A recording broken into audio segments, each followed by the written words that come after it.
the Governor General, Your Excellency, Sir Cuthbert Sebastian, Honourable Dr. Denzil Douglas, Prime Minister of the Federation of St. Kitts and Nevis, Deputy Prime Minister, Honourable Sam Condor and Mrs. Condor, members of the Cabinet, Honourable Ensley Daniel, Deputy Prime Minister, Deputy Premier of Nevis, Your Excellencies, members of the Diplomatic Corps, members of the diaspora, distinguished guests, ladies and gentlemen. The very inspiring invocation given by Pastor Webb impels me to start with a confession.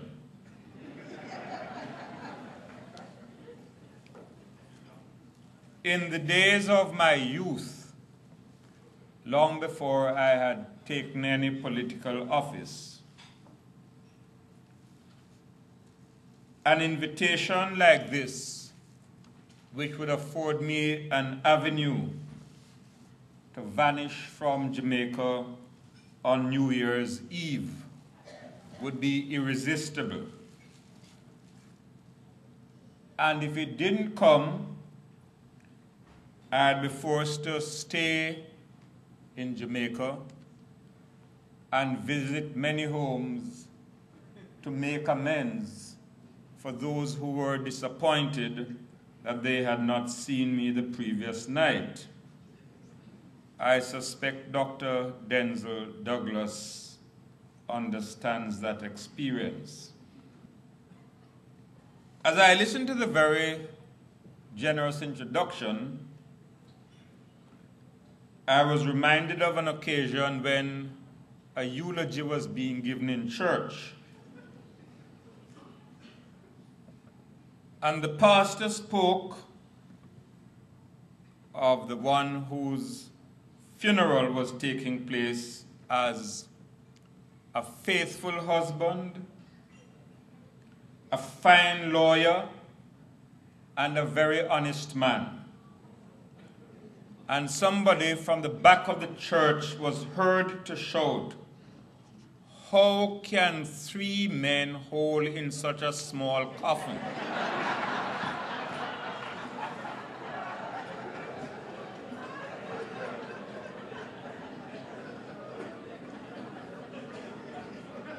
We're gathered for a very memorable occasion and a very special purpose. During this festive season, we come together everywhere as a family to celebrate, to reflect, to make pledges, and set goals for the new year.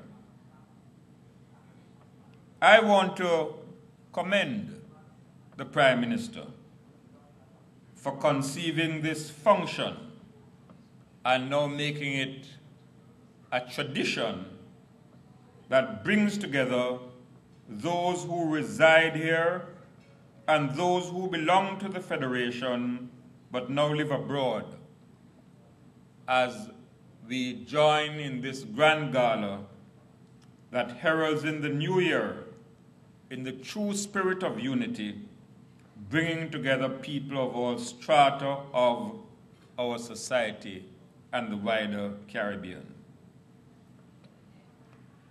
I regard this one as being special for 2 reasons. And I suspect you're going to guess wrong.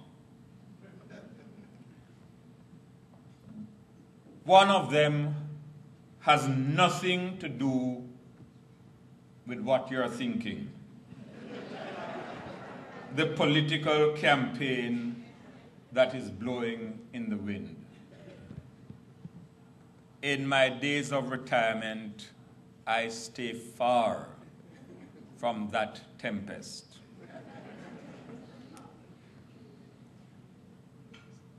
Let me say the first one.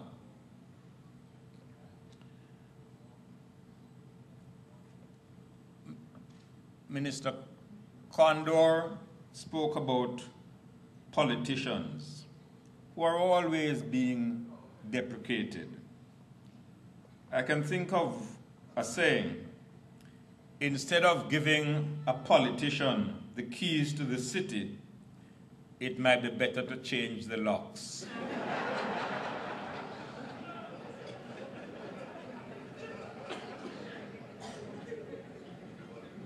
But my first real reason is that, as some of you may know, I have recently been conferred with the Order of the Caribbean Community. Now, that is a real conferment, and I'll tell you why.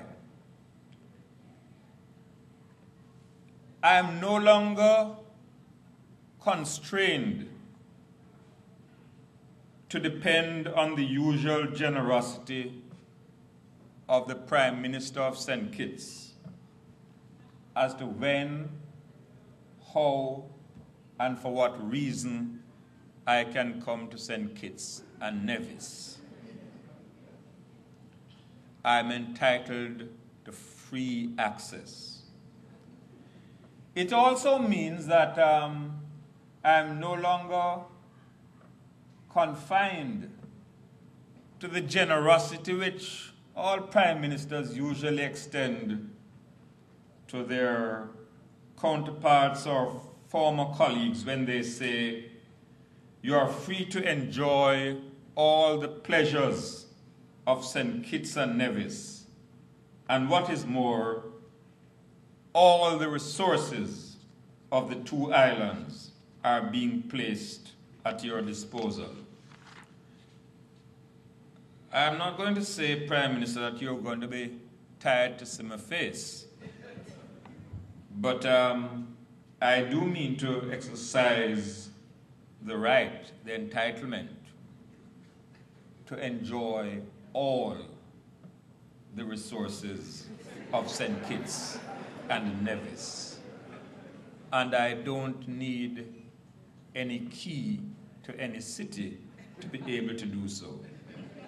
But more seriously, this event is coming at the end of the first decade in the new millennium.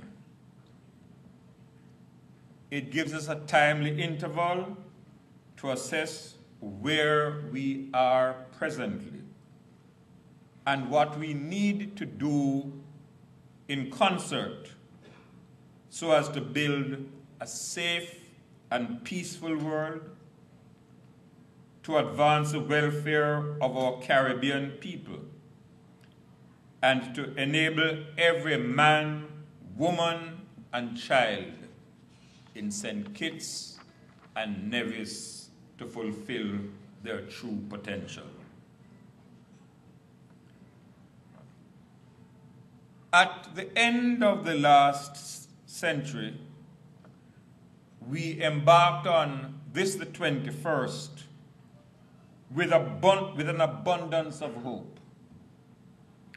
We expected that the end of the Cold War and the threat of nuclear annihilation now being removed would enable the growth of technology to confront the perennial problems throughout the world of hunger, poverty, disease, and illiteracy which plague mankind.